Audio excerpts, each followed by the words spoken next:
No talking. I just got three things to say. God bless our troops. God bless America. And gentlemen, start your engine!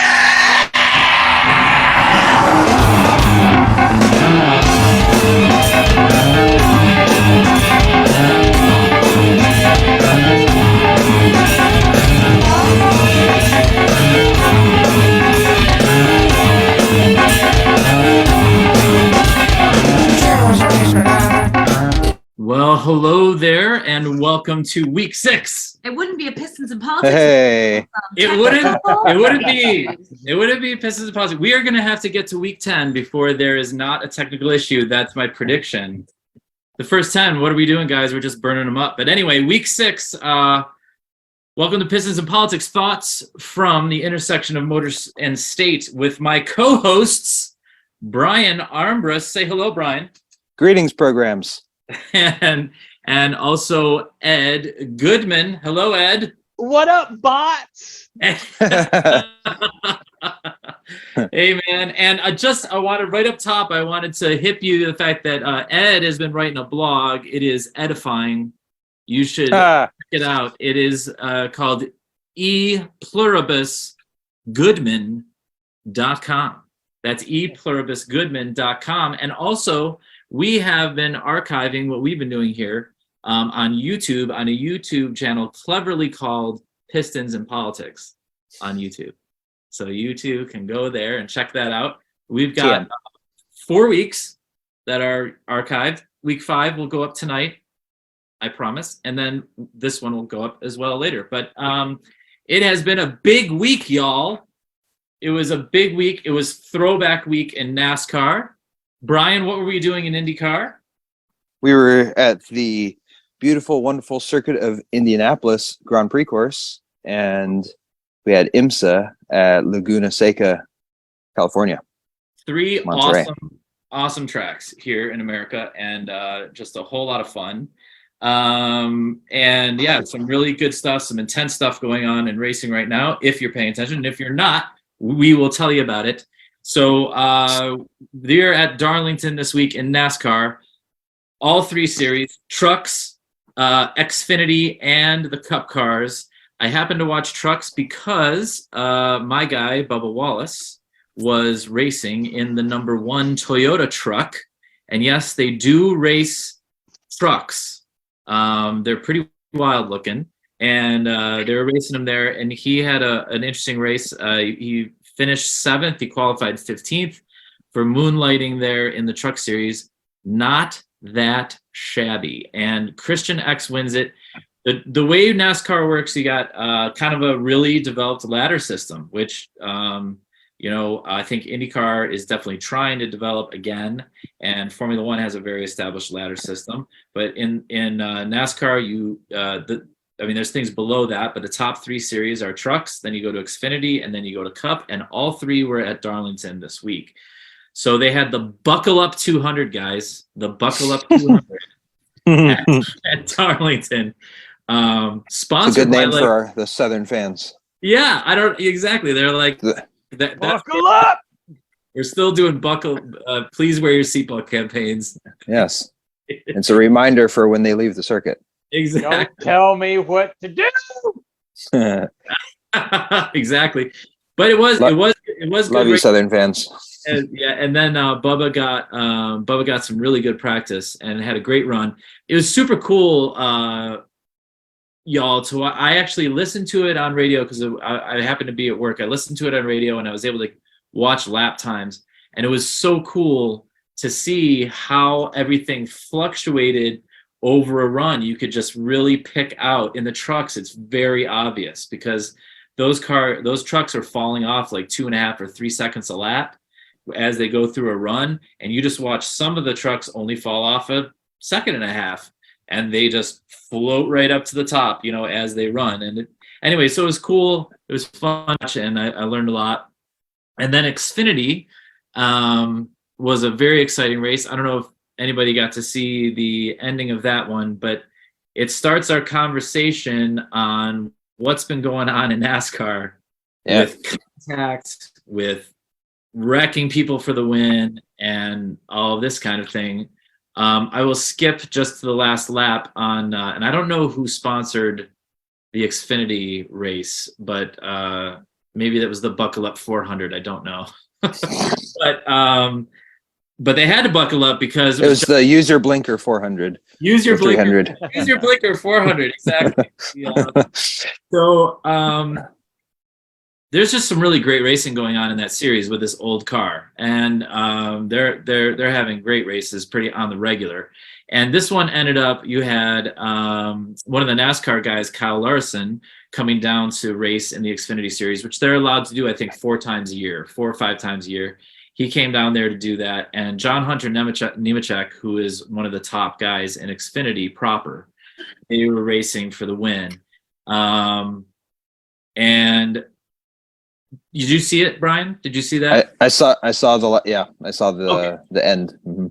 I'll give you my take on it. And after watching it from a couple of angles, how about you? Did you happen to catch it, Ed? I don't know if you saw that. The final where he T-boned Chastain. Oh no, okay, so that's the next race. But yes, we'll get into that. That was the Cup race, Okay. yeah. Tomorrow we'll find out if he's going to get a penalty for that, because he might. I don't know. We're going to see. But honestly, in the end of it all, I think Larson was pretty masterful in this win, although I was not that happy with him to start. But I watched it from a couple of angles. So when you're going 180 miles an hour at Darlington down the straightaway, and you park your car right on the left rear of the car ahead of you, you take the air off the spoiler and then the back end of the car, and then that car will slide. Even though you haven't touched that car, you've taken the air off of the spoiler, and it just lightens up the bass end of the car. Pardon my language. And then it'll creep up the track. And at Darlington, they run very, very close to the wall. So Larson caught him, and he was there, and he got him loose. And I think in 2, and then they go down the straight together, side by side, super fine. And then he kind of crowds him a little bit, which is what I texted you, man. He loves to use the hip check. I mean, this is like his favorite thing to do. Yep. And so he gives him just that little hip check. He just delays his turn in on 3, and Nemechek comes down. He fights back, gets back to Larson's left rear, and actually drives him all the way up into the wall. They hit each other in the wall. Nemechek goes spinning, and Larson wins. Yep. Is kind of how I saw it. Is that how you saw it, Brian? I don't know. Or do you have a different? No, spot on. I don't think there's much to be. There's not much controversy in the actual events that took place there. You can watch, the top-down view, and that's the most obvious. And as they're going into turn 3, Larson we're talking about a 1/10 or 2/10 of a second worth of time where he continues his line further than he normally would going into the corner. He would have turned in a little bit more, and he just gives enough that it puts Nemechek into the wall a little bit, and Nemechek is able to, like you said, get back down behind him and rough up his rear bumper, because he was obviously like, you just put me into the wall, man. And at this track in particular, at this track in particular, it's 2 lanes. Like it's not like some of the other tracks where you can run 3 wide or 4 wide, or you have space to fix a mistake. Darlington is, you're wall riding all the way around. There's barely enough room for 2 cars as it is. So what I love about this, Ed, is that this is something that I got taught out at Cal Speed, like in racecraft. Like when you're beside somebody and you have the corner, it's fun to watch it happening at 180 miles an hour, because I learned how to do it at 38 miles an hour, 45 miles an hour, and you just take a little extra time before you turn in, and the guy on the outside can't do anything about it, So we got to put this in the mind bank, because last week at Kansas, Denny Hamlin similarly beat Larson in the big cars, in the Cup cars, very similar. And there was a lot of talk, a lot of stuff about whether that was fair or unfair. But in that one, both drivers kind of basically said, yeah, hard racing, whatever. And in this one as well, they both got out of the car. They talked to John Hunter Nemechek, and he was like, dude, I have a smile on my face. He's like, I got a smile on my face. He goes, I'm not happy that I finished fifth and I wrecked and I did all that. He's like, but that was some amazing racing, and it really was. So it was very entertaining. And super cool. I thought a great dramatic ending, of course, which is what we all want. And then Sure. you get to Cup, and this is where the argument is now with Chastain. So, well, before we get to Chastain, let me just go over the race a little bit. I do have some notes. So, William Byron ends up winning his third race of the year at Darlington. First two stages were pretty calm, which is kind of how Cup races kind of have been generally going this year. They're like super calm, and people are just running where they run for the first couple of stages, and then all hell breaks loose in the third stage when everybody's trying to win. My guy Bubba qualified second by 0.019 seconds, which is nuts. Yeah, And cool. just got beat by his partial teammate. So he started second. He finished third in the first. Like I said, not a very exciting stage. He finished third, and then his pit crew put him back to 23rd. He fought his way up to 15th, and then through a lot of action that we're going to talk about for a minute with Chastain and with other guys, he ended up 5th. But could have probably had a chance to win if they didn't make some freaking weird ass call. NASCAR made a weird, bizarre, I don't know where from call. I'm going to share their quote on it. Are you familiar with what happened, Brian? I'm not actually. I saw a picture of a cluster, and Yeah. and that I guess NASCAR rearranged the order was or like something. K1. But yeah. Okay, so it was like K1. I've been taking my kids to K1 out of Burbank, right? And we've kind of stopped going because what they do is like anytime the little kids crash, they're like, oh yeah, we're going to stop it and we're going to rearrange the carts back in the order they were before the crash, and then they let them go again. So like a 12-lap feature takes like an hour and nobody gets to race at all. It's just the most bizarre way to race. Well, NASCAR thought, we can't let K1 bus That's Burbank. where they're basing their standards from. So this is the weirdest call, dude. So they're racing here, and it's Chastain and Larson, again, the same guy. Okay, this guy number 5, he's been involved in all of them. He runs at the front all the time. So he's up at the front.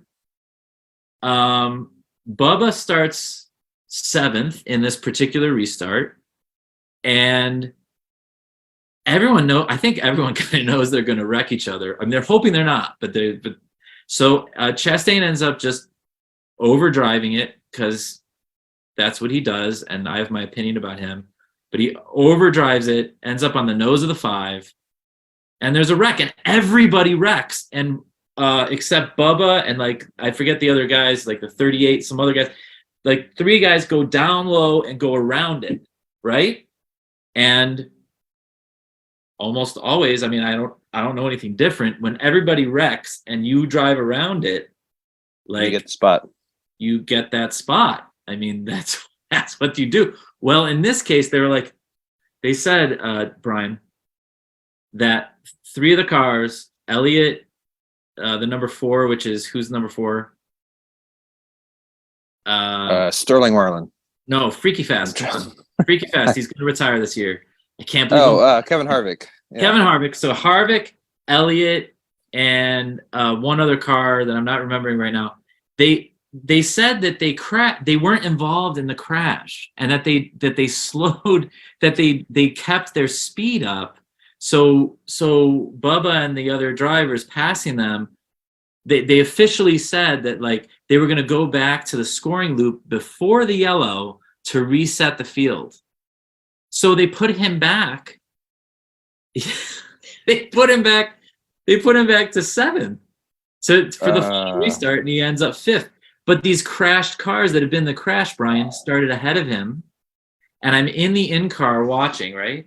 And the number 6, Kozlowski, he's going so slow, dude. He's all crashed up. He's going so slow that Bubba is having to downshift twice in the corner, but he's blocking so heavily that he couldn't get by him. So in the end, he was just like, well, I guess that's it. He took his 5th place. But he should have restarted probably 3rd, man. Wow. You know what I mean? And you can That's win. that's a pretty weird one. I'd have to go back and see a replay of it to kind of get a better understanding. Maybe did they have any? Do we know anything about different race direction or different people don't know. involved in the? It's pretty wild. So I wrote down, and I don't know if I have it here, but I wrote down I don't know, man, I don't have it. But I wrote down on my desk the quote, and NASCAR was like, they weren't involved in the crash. And you watch this thing, it's like 7 cars piling into each other. The 4 is getting mashed from the back and the front, getting double teamed. Like the whole thing is this thing. And they're like, nah, they weren't involved. They weren't involved in the crash. And they kept their speed up. So, the 23 needs to go back because he passed them, illegally or whatever. So anyway, so Bubba is freaking pissed. He's like been on a Twitter, like LOL, this is bullshit. Like he is like using language in his stuff afterwards. Like this is crazy. I saw a screenshot of one of his tweets, but I didn't read it too closely and I didn't understand the context. Yeah, it's well. Anyway, so he goes 5th, which is awesome. So as for me, and I'll get out of Bubba's specific thing in a second, but like he's as a Bubba fan, I'm like super excited about his season right now. He's put like 4 out of the last 5, he's been in the top 12. The other race, he got wrecked out of the lead, or he wrecked himself out of the lead, to be fair, at Talladega on the last lap. He's been tearing it up. The last 2, he has a 4th and a 5th at drivers' tracks where you're not pinning it and rolling around. So I'm pretty encouraged. He's been racing really smart and really well. So. It sounds like when sometimes drivers they're knocking on the door, and then once they finally open the door, they they rattle off like 2 or 3 wins in close succession. So maybe you'll have some celebration later on this year. That'd be super fun. So here's the thing that I put Ed on. Ed got some homework done on Chastain. So, okay. Because he had already hurt the 19. He had already hurt Truex. Okay. Truex ends up wrecking. All right, and I heard Truex was just killing it originally. Killing it. I mean, nobody had anything for him. Bubba was like 2nd for almost the entire first, which went green, and he was like 5 seconds off. He was just in his own universe. Yep. But then Chastain got into him, got him into the wall. That's the first thing that happened this week with Chastain, and he like bent his toe link, so the car lost its handle, and then Truex made his own mistake, almost identical to what Chastain did later to Joey Logano.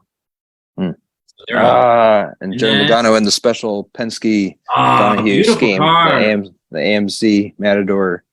Look, all right, sorry, continue. That's okay. What a freaking beautiful car! Like that's great.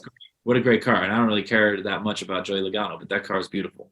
Yeah. And then Chastain ends up in the front row with the 5. And he's down in the bottom, and he just blows it, man. And this is my thing about Chastain. Now, Ed, you saw Kyle Petty, what he had to say about it. What did Kyle Petty have to say about Chastain? You can tell me about it. Well, I didn't watch the whole thing, but he was saying how there are like the I don't even know if he was saying the top racers. He was like, there are, he had 4. He said there are 4 big, tough guys who are making things happen, and that there always are. There's always a couple of cars like that that's how they do it. And and I don't know who, he said somebody left off the roster, isn't racing anymore, retired, something like that. So there's room at the top for the next person to come along. And he was poo-pooing all the criticism, saying that Chastain is just the new guy. He's just the dude who's pushed his way to the front.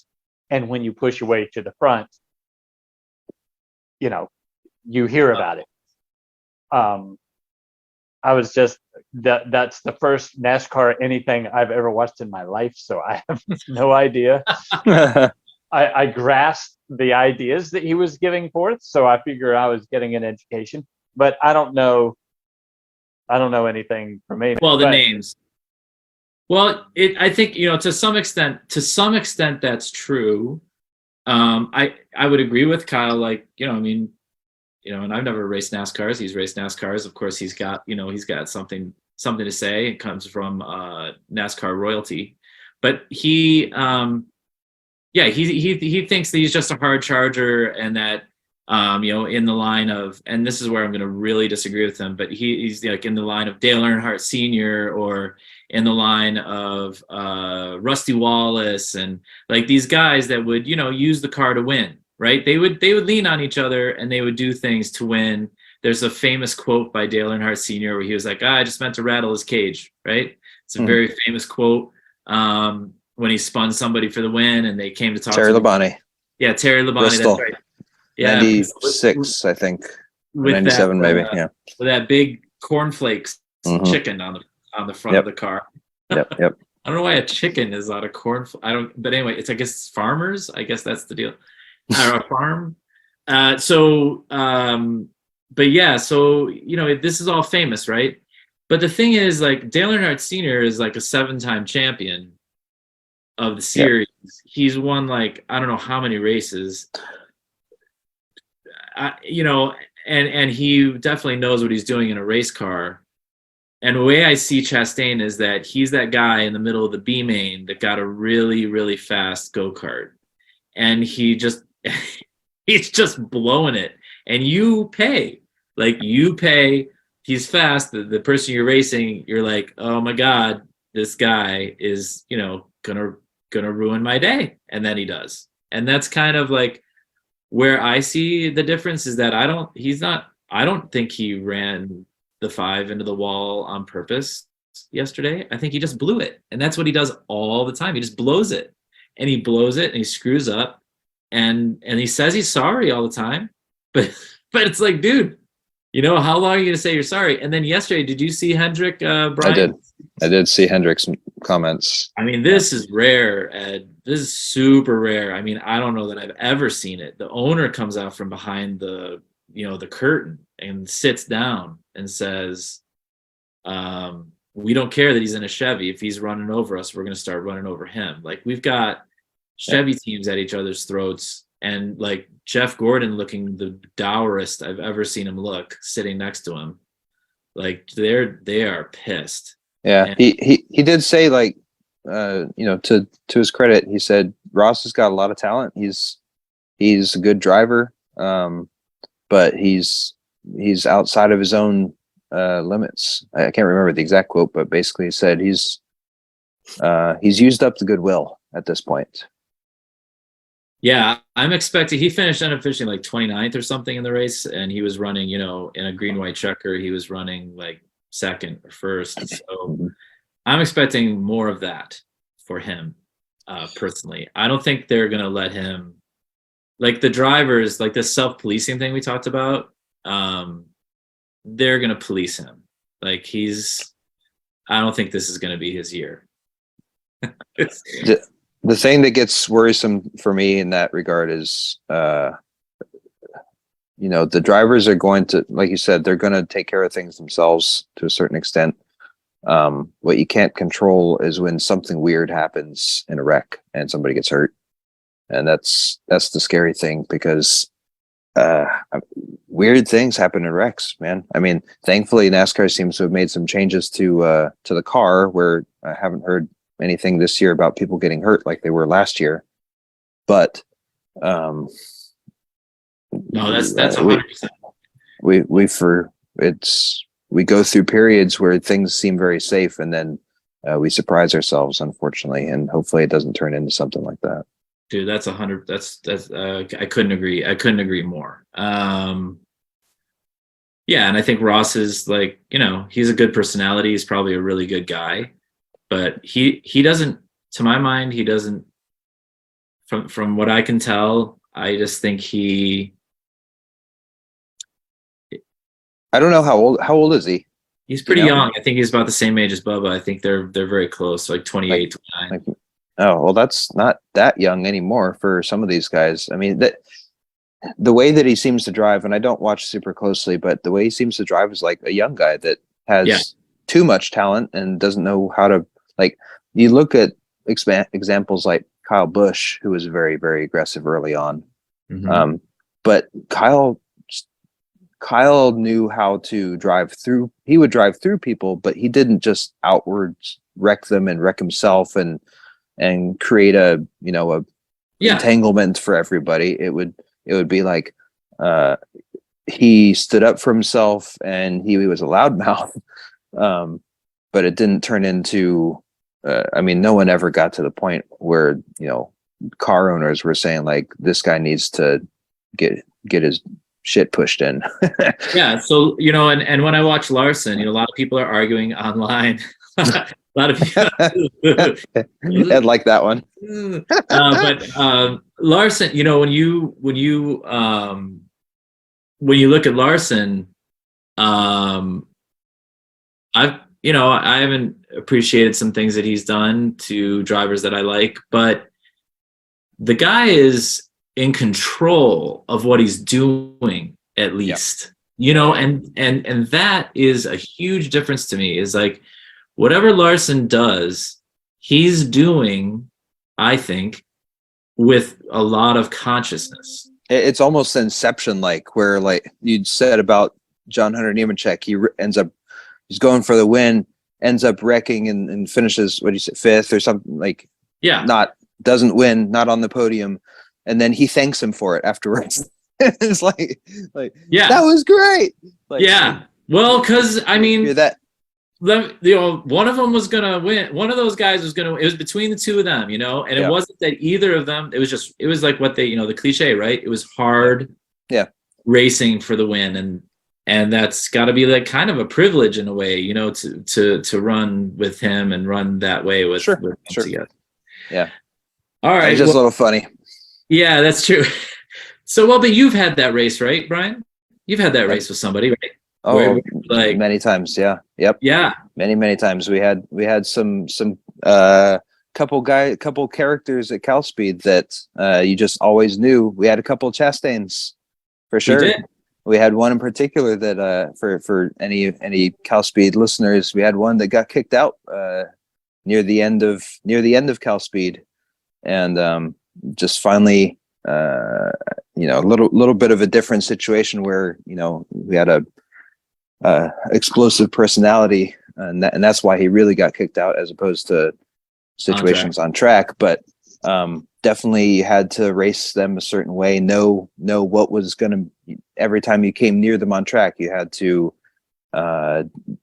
be ready for disaster. And you had to race them hard and put them at disadvantage with you had to use your body, you had to do the hip check, you had to dive in just a little bit later than him, or break a little bit earlier to try to offset. That's really fun to do on a regular basis if you know that you're going to come out the other side. But when you got a 2-lane track in this case at Darlington, or you have millions of dollars worth of equipment that you're having to mend up every week, it turns into a bit of a different thing. And that's why I think Hendrick came out to talk about it, because he's just like, you're tearing up a lot of equipment. Yeah, right. All right. Sorry, that's a lot of talk about NASCAR. IndyCar was also out there at Indianapolis. Yes, the month of May has begun. The month of May has begun, and Brian. Yes, we're at the Grand Prix circuit of Indianapolis, so not the big oval. They actually go the reverse direction. An interesting race again in terms of strategy. I'm trying to remember if there was even a single caution. I think there was one, maybe two, but it was the strategy was again down to a team getting it right We had Barber a couple of weeks ago where people were on different strategies and it came very close. This time, Alex Palou, former Indy champion racing for Ganassi and the number 10 car, he and his team got the strategy just spot on. Everyone else was kind of expecting to go on the red, faster tires and make them last. They thought they would last longer than they actually did. He went on the black prime tire for his second stint and made huge ground on everybody else and just continued running away with it. Just obviously no race win is easy, but made it look easy comparatively out there. Good back and forth all through the rest of the pack. Just kind of had a bit of a Verstappen day there for Palou at Indy. Yeah. While everyone else was mixing up. Interesting. McLaren had 3 cars in the top 5. Leading up into this race, a lot of folks use as kind of a stepping off point for morale and momentum going into the Indy 500, which of course is the biggest race of the year for the Indy series. So interesting race, even though the gap from first to second was pretty big. Well, I know Ethan was super excited because his favorite driver is Alexander Rossi, and to see Rossi on the podium with McLaren. Rossi finally put it together. Yeah. So like 2-3-5 for McLaren. That's strong, pretty strong, and it's going to be interesting. They're producing the show. Penske's producing the show, and I'm curious to see what happens at Indy. I kind of wonder if they were sort of taking the week off a little bit and getting ready for the big show, man. Because they were kind of nowhere, right? I mean, they all had. So Newgarden did okay. I think he ended up 6th, if I remember right. But he just kind of was behind the other guys. Just didn't have the outright pace of the top 5.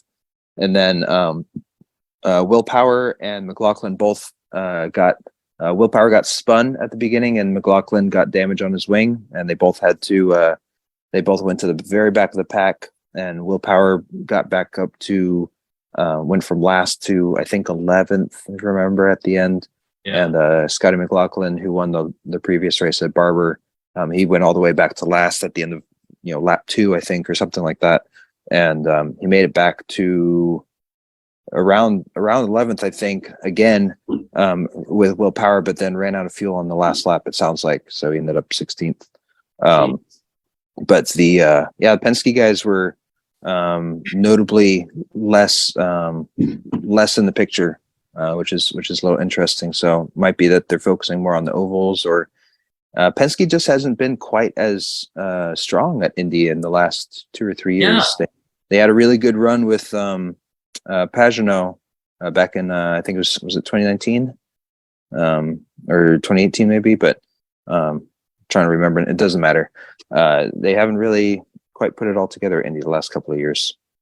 So pardon me while I try to get some electrical energy to my my computer, and please talk amongst yourself. Yes. Electrical energy. How about that? So Indy was a decent race, interesting in terms of strategy, and IMSA was at Laguna Seca in California, and we had the 2 Porsches starting on pole at the Hypercar Series, or excuse me, the GTP class. A lot of drama right at the very beginning, where they kind of lead Porsche made a big mistake and had some issues with rear braking and went really wide, fell all the way back to 7th, and then over the course of the race, the Cadillac, the Ganassi Cadillac, who kind of started in the back and wasn't having really a great weekend in the lead up, had some off-track action and mistakes over the course of practice and qualifying. They put it together, and they outright drove up and took the lead, made an outside pass around the leader to take the overall lead in the waning stages of the race, and took the win. Get out! I didn't know that. Cool race. Yeah, that's awesome. Well, and then in the closing 10 minutes or so, the second Porsche, the leading the leading portion, the point standings. They had a pretty good run. They were catching back up and ended up gap to the win was 3 seconds. Wow. But they were catching back up a little bit at the end. But yeah, that's a 6 hour.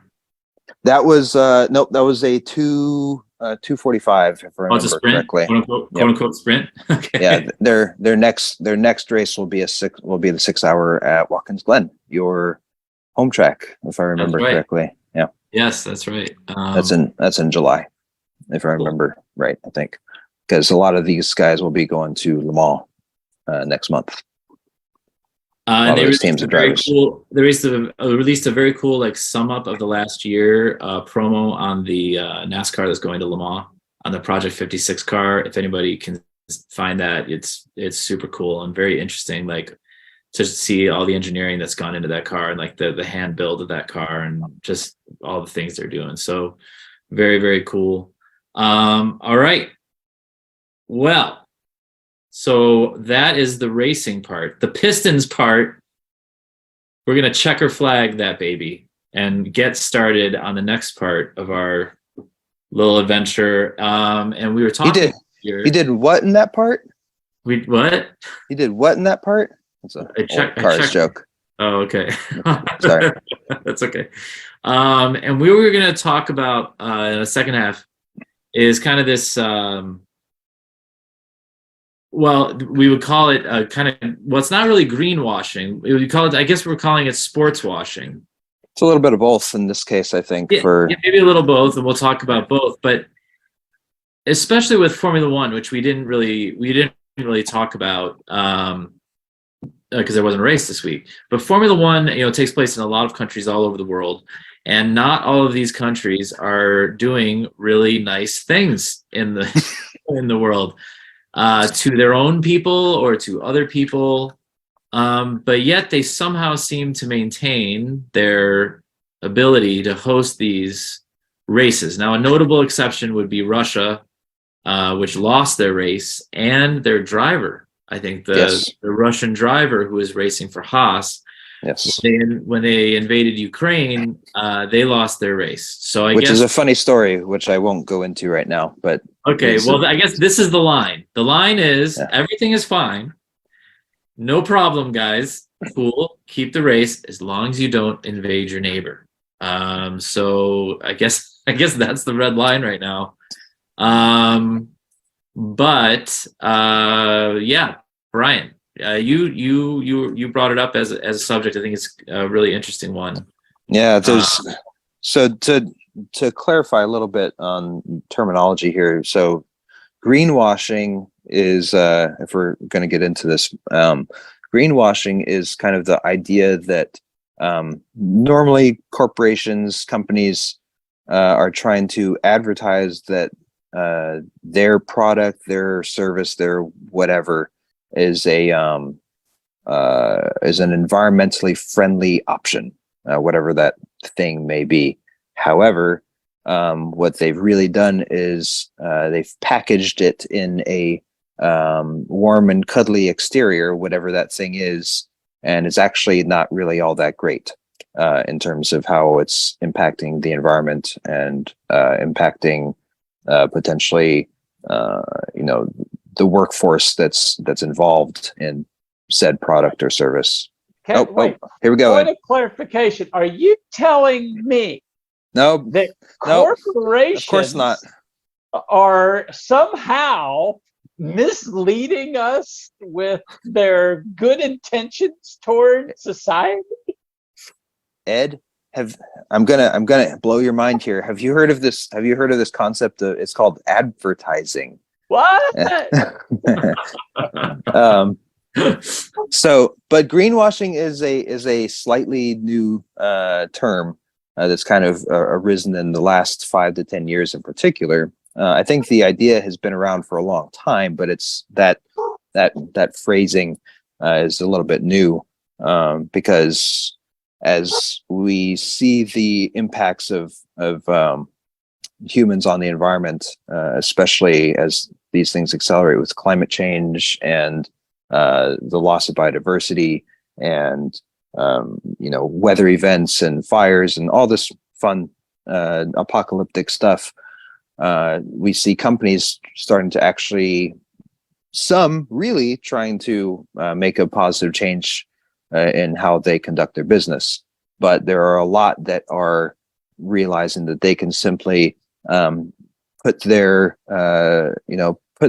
product or whatever it is in a package that's has like a matte feeling with a green label, and folks are like, oh well, this is new and fresh and clean, and it says that they're reducing carbon emissions by blah blah blah amount, and it's a lot of the time, unfortunately, a pile of junk. Boo hockey. Along with that is and closely related in a political sense is sports washing, and this is kind of the same principle, except where you have a sanctioning body of a sport. Be it, I think the two best examples are probably FIFA and football worldwide. Well, how about the live golf thing? I'm not familiar with that one, but sure, go for it. I'm not familiar. Saudi Arabia just put together, and Trump was involved in the whole thing, so I don't know what's going to come out about it. But Saudi Arabia put together a pro league to compete with the PGA.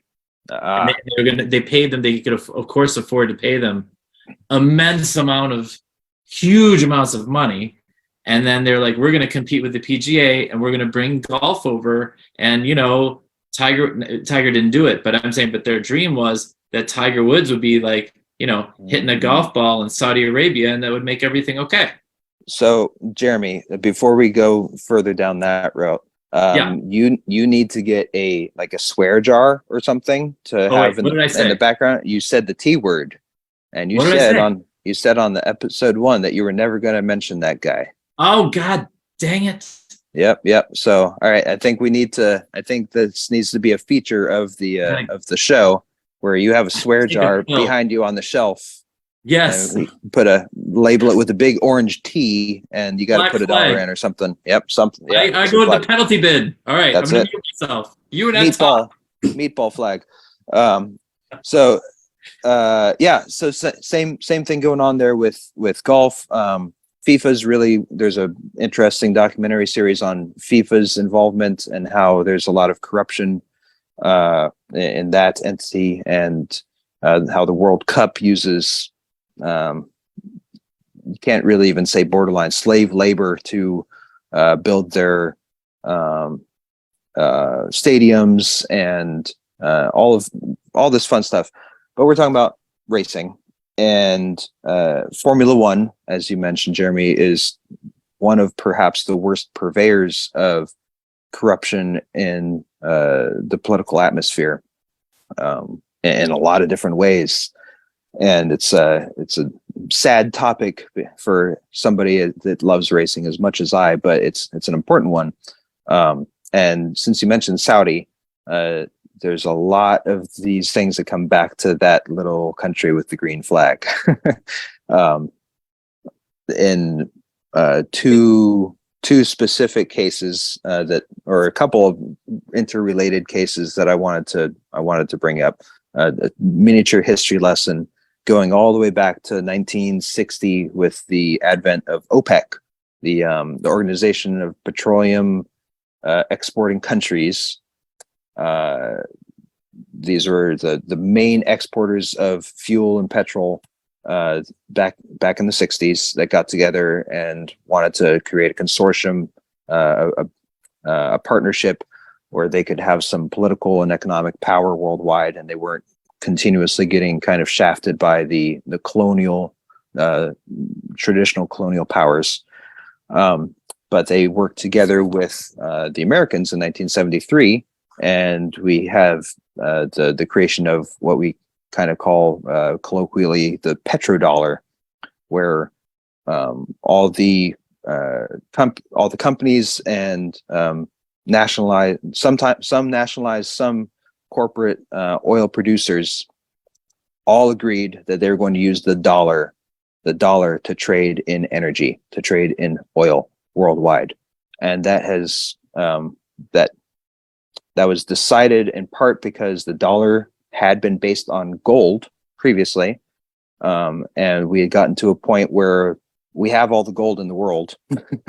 It's been found for the most part. And the value of gold didn't mean the same thing anymore to the world market. And so the power of the dollar was waning, and Nixon and the powers that be in the American government at the time realized that energy is the real source of power. And so we were able to create an agreement in 1973 where the U.S. agreed to offer armed protection to protect Saudi Arabia in particular. And that partnership has grown ever since then. And then additionally, Saudi Arabia would recycle the money that we're putting into them into our economic system through treasury bills and bonds and that kind of thing. So from there, the oil producing nations have immense, vast, crazy amounts of wealth, and it's all traded through the dollar. Where am I going with this? The most recent incident, and I'm sure if we start peeling back the pages of history, there's a million different situations that we can talk to as to the fingers that Saudi has in international crises. I mean, you can talk about 2001 and 9/11, for example, but we won't quite go there at this minute. There's a certain guy named Osama bin Laden that used to sponsor a Formula One team in the 80s, for example, or his family, excuse me. In the mid to 2010s, I think 2014, 2015, we had the Houthi rebels in Yemen perform a coup and take down the government that was in partnership with Saudi Arabia. And Saudi government is a Wahhabist government, and the Houthis are Shia, so they hate each other, and they're not getting along very well. And there's a lot more going on behind that that I'm not going to get into. But what that has led to is Saudi Arabia performing a blockade and what's the word I'm looking for? Lots of economic sanctions on Yemen that has led to incredibly sad degradation of the country of Yemen. They're going through the worst drought, some of the worst conditions that any country in the world is going through in terms of people dying from hunger and lack of healthcare. And meanwhile, Saudi Arabia is using American weapons to drop bombs on the Houthi rebels. So currently, this has reduced. I mean, they did reach. They've had a. Haven't they had like a cease? I thought this is ongoing still today. I could have sworn to God that it went down, but I could be absolutely wrong.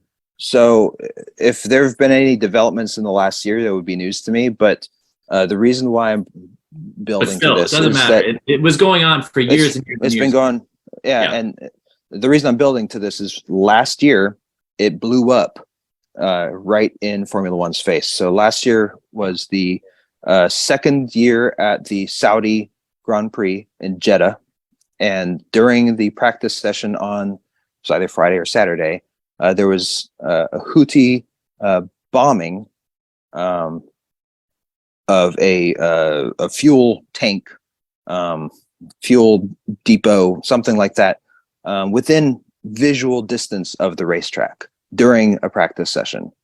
And there was a huge explosion, and all of the drivers got together as part of the Grand Prix Drivers Association, and they all came together to the sanctioning body and to the FIA and FOM, Formula One Management, and to the track organizers, the track ownership, and said, behind closed doors, like, this is a big fucking problem, and we don't want to be a part of this. Wait a second. So I'm gonna take Ed's part on this thing. Yeah. So wait, you mean to tell me that they didn't want to race their cars in a Yes. place where people were bombing Correct. like the track. It They was didn't literally want to do that. the drivers. Just hearing you correctly. Yeah, no, it was very it was very obvious that there was a lot of tension behind closed doors in the lead up to the actual event, and miraculously within the next 12 hours, they all decided that they were going to continue racing. There was a lot of money there, and Saudi Arabia and Aramco, which is Saudi Arabia's primary oil producing company, who was headlining and sponsoring the event. The organizers all came together and said, we got this. Nothing's going to happen to you guys. Everybody's safe. Everything's fine. These are not the droids you're looking for. Yeah, droids you're looking for. and they raced the next day, and there was a lot of folks that were understandably upset with that, because not only did that kind of show that money is king, as it did at the beginning of through COVID. I think that's a famous quote from Lewis Hamilton or Sebastian Vettel. I think they both said it together.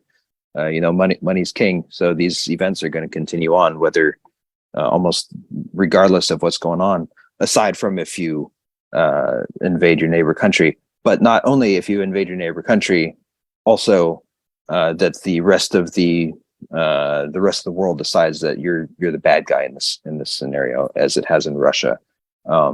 Because if you look back at the early 2000s, I'm kind of jumping around here a little bit, but if you look back in the early 2000s, there was a certain country that invaded Iraq completely illegally, and yet there was still Formula One Grand Prix that were taking place in America up until 2000. I think it was 2006, if I remember right, before they stopped racing it, the Indy GP circuit there. So that was okay because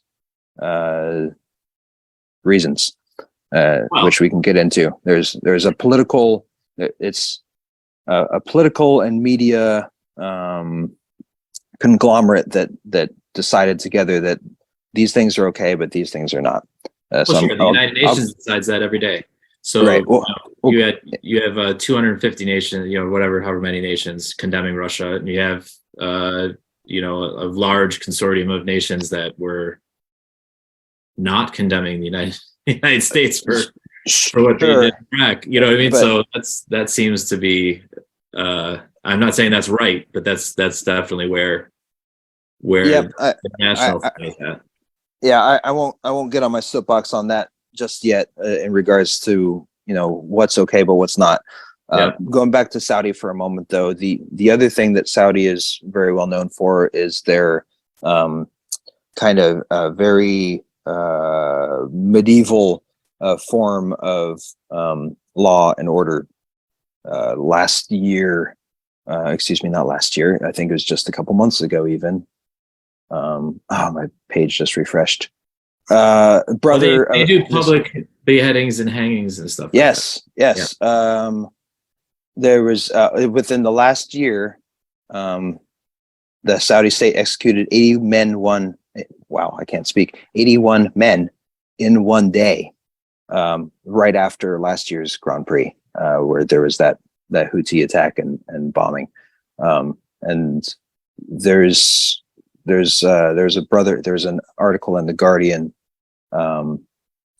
Brother of man executed by Saudi Arabia says F1 legitimizes heinous crimes, and you have the folks that are running that country. Mohammed bin Salman, MBS, who orders the killing of Jamal Khashoggi and journalists. So what are we okay with? Yeah. I guess. Can I ask you a question? Yeah. Let me ask you a question. All right. So just like a basic question. I mean, aren't there other places to race cars? I feel like, that this is the thing. This is the thing that gets me. Is just, but whatever. I mean, the answer really is in what you said in the beginning, right? I mean, money is I mean, it's just all about It's just money. I mean, it's Yep. just money because if it wasn't for money, there would be no reason to even be there. If it wasn't for the fact that oil is concentrated in the Middle East anywhere, right? I mean, so many things wouldn't be happening there. Sure. But it just seems to me like, yeah, I don't know. It's honestly, it's pretty disgusting. I'm a person who really does I enjoy the racing. I enjoy the World Cup. You know what I mean? I enjoy The sportsmanship and the class and seeing humans at their best is yeah. I right. love That's what we all tune in for. Sure. I mean, the World Cup last year was brilliant. But at what cost? At what cost to humanity, the world? These this is like just the giant thing. I mean, this is the giant conflict we have all over the place, right? And like maybe always have, but yeah, I just feel like I mean, they don't even try to leverage their thing, right? I mean, the drivers do a little bit, right? Like you have Hamilton, and he kind of led it, I think, but Hamilton with also Vettel and quite a few of the drivers have had their things to say about how homosexuals are treated in Saudi Arabia and many of the race in the other places where they race. They've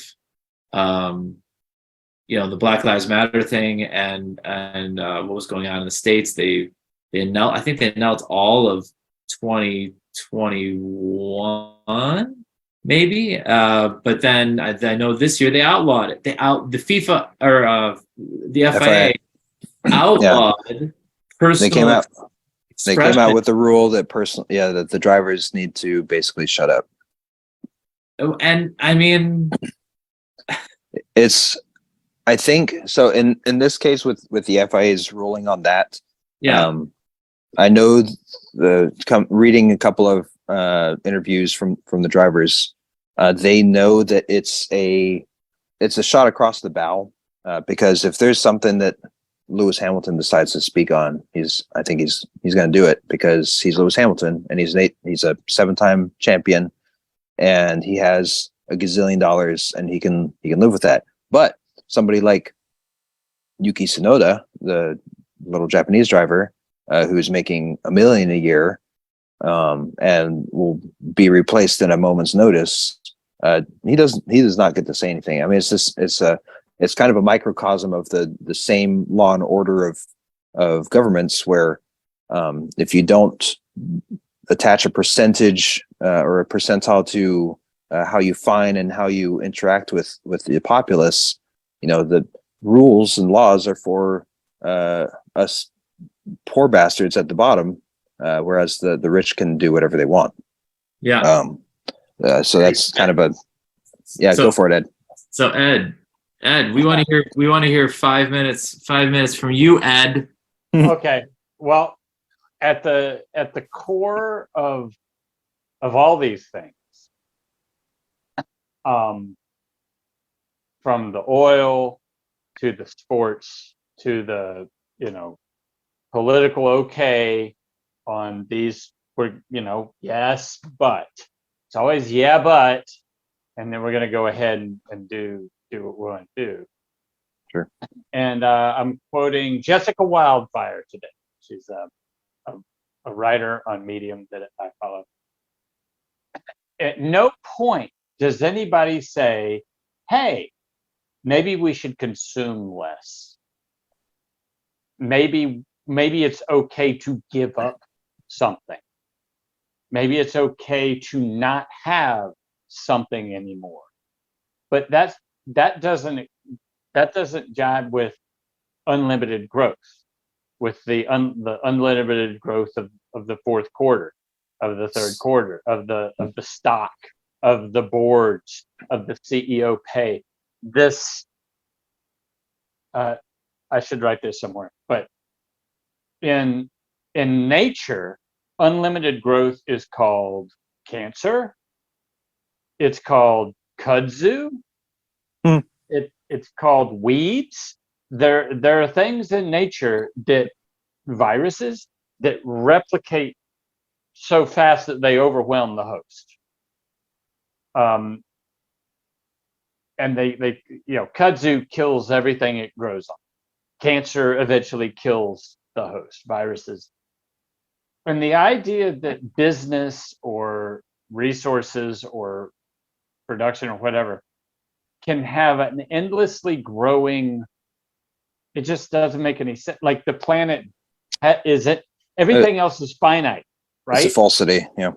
Yeah, the planet is finite. We do have finite resources. If you're outside, if you're on the moon looking at Earth, you go, you know what? If I grind that up into powder, I have a limited number. It's not an infinite resource. It's thermodynamics. Yeah, That's right. most basic. You could weigh the Earth, and that's how much stuff you got, and that's it. And once you've ground, I always thought about that watching Star Wars. It's like, how much metal does it take to build a Death Star, right? Yeah, right. You know, so at every point, yeah, I just think about how we didn't go to Russia. What was it? In 1980, we beat them. We beat the Russians in hockey. It was a big deal. But I remember boycotts, right? I remember we didn't go in certain times, and we didn't go and do. And they didn't go. They didn't go as well. Sure. And they did, like, that used to be part of it, right? Like, we're not participating, and that just doesn't seem to be an option anymore. Non-participation, regardless of whether all the players say, or all the teams say, or all the blah blah blah. That's just not an option, because they know if they put it out, we'll consume, regardless of how much blood it has. Well, and Jeremy knows this better than anybody, right? Or I guess you too, Ed, to a certain extent. The show must go on.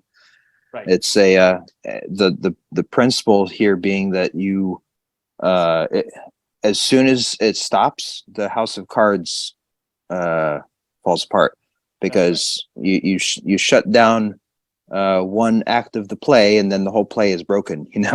You shut down one aspect of the sport. You shut down one race, and then the whole kit and caboodle falls apart really quick, because people realize worldwide on this stage that, oh, we have power. We have something that we can do. The drivers would realize we can do something.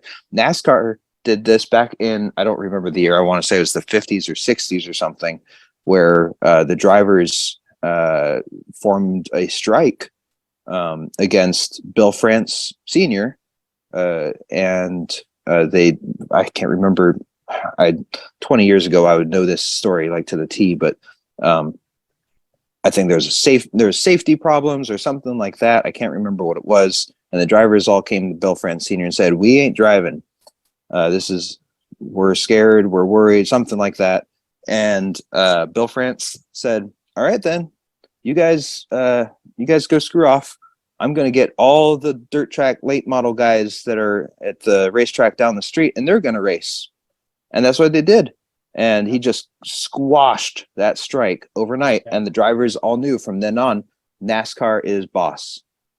Yep. And it's every improviser in the world who's ever worked at an improv theater has heard the person who is hiring saying, "You know what?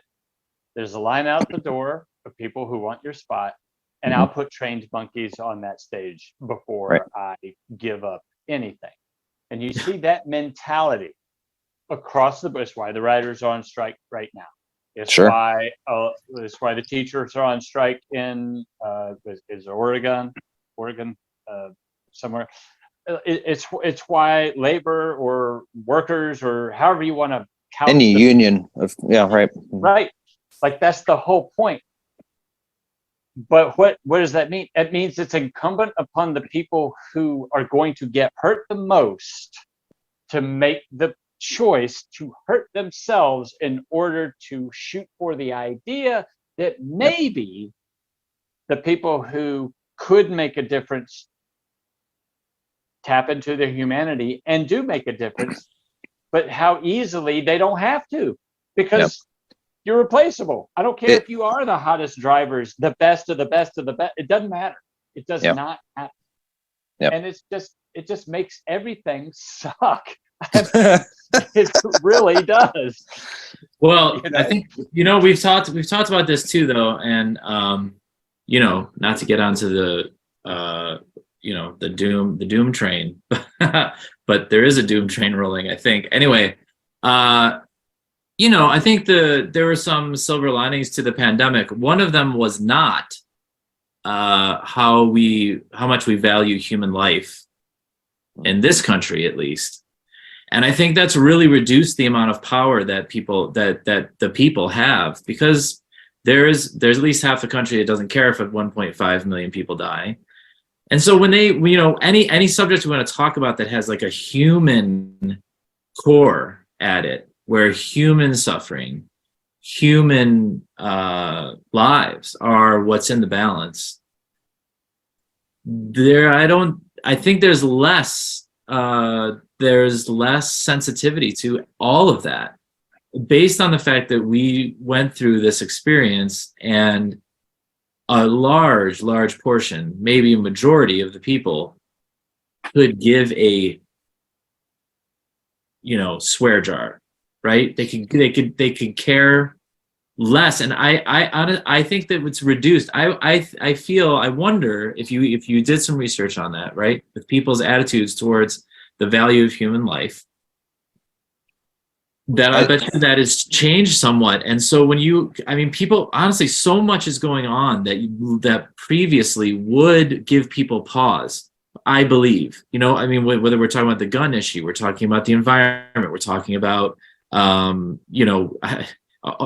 talking about medical issues, we're talking about the pandemic, like all of these things. It seems to me like we're asleep. I don't know if it's just this country, but I think it's asleep, man. a product. It's a product. So Ed, I know you want to jump in, but this to me is a product of the late stage capitalism, and it's a byproduct of people realizing that the like Ed said, I'm gonna throw some more monkeys into the grinder if I don't keep peddling my wares. I have to. That's why the gig economy has exploded in the last 3 years, and this is why people are on TikTok trying to get clicks and likes to make money, and this is why OnlyFans has exploded. Everybody is trying to make a buck, because they know if they stop for 10 seconds, they're going to get run over. And so because of that, it introduces a vein of nihilism to everybody, because no matter how much they care and no matter how much they empathize, like, you still, like, you're going to get run over. You gotta jump into the cycle. So Dan Holt, I just want to really quick. Dan Holt's been commenting along. Hi Dan, just want to say hello to you, bud. Thanks for being on and listening. Hey, yeah, he says ease off the OnlyFans, man. He's down with that. But nothing wrong with it. He just wrote an interesting thing though. He just wrote these words. He wrote, can't make less tomorrow. Right. Yeah. Ed, sorry, I just cut you off there. We both cut you off. So it's like an emotional bank run. At some point, you realize, no, it's not like an emotional bank run. Never mind. That's not what it is. It's more like emotional conservation. If you embrace the idea that what happened with the pandemic actually happened, and if you sat home and watched it, followed along with your various sources so that you could see what was actually happening, and you saw through a combination of mistakes and deliberate neglect and all kinds of things happening at once that just sort of conspired, that like it was horrible. And if you look at it, it's sort of like McDonald's. If you really think about what they do every day and the cost every day, it's like the garbage, if you think about the tonnage that we produce every day, if you look at any of this stuff like head on, and you really take a moment to embrace what it is we're talking about, and you can hold also the idea that we live in a closed system. The earth, as big as it is a closed system. And there's nothing more coming in, but there's a lot going out. It becomes overwhelming, and we've heard this word a lot in the last 3 years, in the last 7 years. And so if you're in power, you're banking on your neighbor taking care of your neighbor, or your coworker taking care of your coworker. So when it comes to striking and things like that, talking, it's like, well, I'm going to do everything I can to help you out because I actually have a relationship. And the folks who are removed from it don't have that obligation. They don't care. It comes down to any time you're dealing with a spreadsheet that's representative of humans. So the humans are just numbers on a spreadsheet, whether that's customers or prisoners or soldiers or victims or dead or whatever. There's a kind of person that can easily look at that spreadsheet and say, let's reduce this number. How do we reduce this number? It's just a number. Yep. So the spreadsheet is actually, I think, the most brutal tool of fascism there can be, because it's easy to reduce people's numbers, and once you reduce them to numbers, then you're just running math. It's just math, you know. Yeah, and you see the way that the economy reacted to COVID, and how we bailed out some of the biggest companies again, because they were going to go bankrupt after a month or two of reduced business. You got the airlines, you have all the business loans that went out, Everything. and all of this helped those ledgers instead of we the people. We got, what did we get, and what did we end up with? Like $3 grand. Oh yeah, altogether. I guess one time is 12. Yeah, probably altogether maybe $3 grand. Yeah, Something like that, right? too much, man. It's the reason everything sucks now. Well, Can I read a prophetic quote from Mr. Isaac Asimov? I suppose I'll allow that. Okay. This is from the Foundation. From Foundation. Mm-hmm. He's talking about the fall of Trentor. Okay, so it's the galactic empire that's concentrated on one planet. And this psychohistorian, this really smart guy, is predicting the fall of the empire that stood for millions of years. Okay. Sure. His name is Selden. Selden says, the fall of Trentor cannot be stopped by any conceivable effort. It can be hastened easily, however. The tale of my interrupted trial will spread through the galaxy. Frustrations of my plans to lighten the disaster will convince people that the future holds no promise for them. Already they recall the lives of their grandfathers with envy. They will see the political revolutions and trade stagnations will increase. The feeling will pervade the galaxy that only what a man can grasp for himself at that moment will be of any account. I'm thinking of Congress. Ambitious men will not wait, and unscrupulous men will not hang back. By their every action, they will hasten the decay of the world. Have me killed, and Trentor will fall not within 3 centuries, but within 50 years, and you yourself within a single year. Okay, so that's what rebellions are made of, man. That's how this. So this is really funny because I'm plugging Disney, which is one of the largest corporations in the world. But the show Andor that came out last year, if you guys get a chance, and I'd recommend it to anybody. Yeah. So careful. No spoilers. No spoilers. I will not spoil Okay. anything. I'm very serious about spoilers, but that is a show that digs at the the bottom line of rebellion and of people taking power Both and going sides, back. right?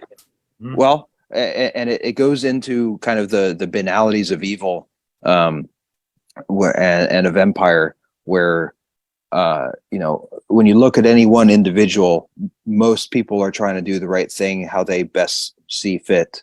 But when you move all of these monolithic institutions together, it creates empire, and it creates people falling into the traps of bureaucracy and of political malfeasance. I won't go into that any deeper at the moment, but interesting show. Going to the Formula One Drivers Association, or the Grand Prix Drivers Association, and once again the way that cards fall, the house of cards fall when folks work together and poke the bear in the chest and say, we won't stand for this. This is something that going back to racing, going back to trying to keep it. I think we've digressed a little bit here, but it's all related. It's really interesting to me how these and not just in Formula One, but the companies that are interacting with racing are kind of guiding the political. Everything's politics. Everything is politics when you get down to it. The way that these companies are guiding the political outlook of these racing series creates sports washing. It always comes back to the money. The money is king, and ultimately these people, because these drivers are just people. They're celebrity. They're the 20 greatest drivers in the world, one might say, but they're still just people. And when the 20 greatest drivers in the world can't speak up and make something happen together, then that there's a power imbalance there. And anybody that's looking at that from the outside, they can, if they think about it for a minute, you realize how delicate that balance really is. So I'd like to propose something. I think we're kind of coming up on our hour and a half. I kind of have an idea maybe for next episode. Sure. I would love to, on top of talking about the racing that we love and follow.